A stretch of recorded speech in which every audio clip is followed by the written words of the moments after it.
प्रेम शब्दहीन एहार कौनसी भाषा नहीं। प्रेम प्रत्याशा रहित व समर्पण एहाकु शब्दरे वर्णना करिबा खूब कष्टकर। एहा केवल अनुभव रे अभिव्यक्ति। प्रेम एमिति एक मधुर अनुभूति जहा दुईटी भिन्न तथा विपरीत अस्तित्व को दृढ़तार सहित बांधि रखे, संपर्क आउ विश्वास को मजबूत करे। से प्रेम बा श्रद्धा माँ पुओ भितर हेउ कि भाई भौणी किंबा स्वामी स्त्री भितर हेउ, प्रत्येक हिंदू नारी निज परिवार सुख समृद्धि कामना करी 12 मासरे 13 ओषा व्रत पालन करिथाए। सेथिमध्यरु गोटिए ओषा हेउछि बुधेई ओषा बा बुद्धि बामन ओषा। देवता मानकर राजकुमार भावरे परिचित बुध ग्रहंक नाम अनुसारे सप्ताहर गोटिए बारर नाम बुधवार। श्रावण पूर्णिमा बा गम्हा पूर्णिमा परदिन ठारू भाद्रव पूर्णिमा बा इंदु पूर्णिमा पर्यंत प्रत्येक बुधवार रे ओडिया घरर सधवा स्त्री लोक माने उपवास रही एई व्रत पालन करिथांती।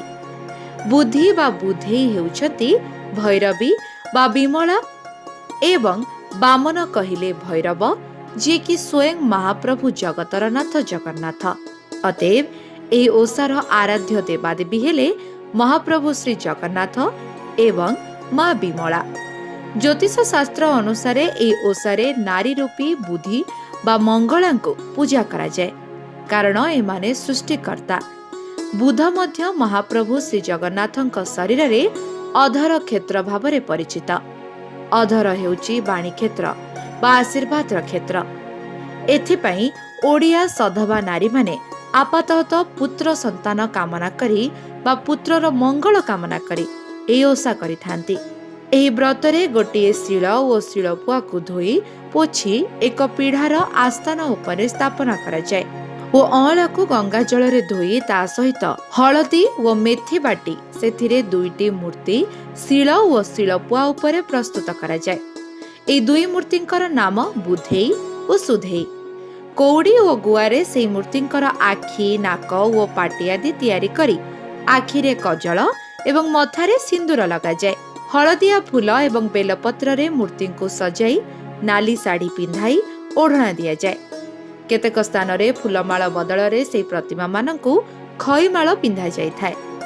5 रंगर फूल, 5 रंगर फल, 5टी धूप, 5टी दुब ओ 5टी अक्षत रखी आस्थान पाखरे संकल्प नड़िया थापी पूजा आरंभ करा जाए। बुधेई ओषा व्रत कथा बही पढ़ा जाए। ए पूजार गोटे विशेष कथा हेउची दुईटी जाक पुरुष मूर्ति होइथिले मध्य ताहांकु स्त्री भावरे सज्जित करा जाय थाए। फलरे ग्राम्यकरण रे उभय लिंगी बुध क्रमशः बुधेई रे परिणत होई जाइछंती एवं तांकु शक्ति भावरे पूजा करा जाउछि।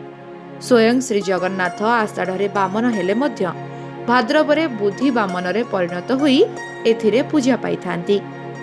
Bureau report, live life Odia.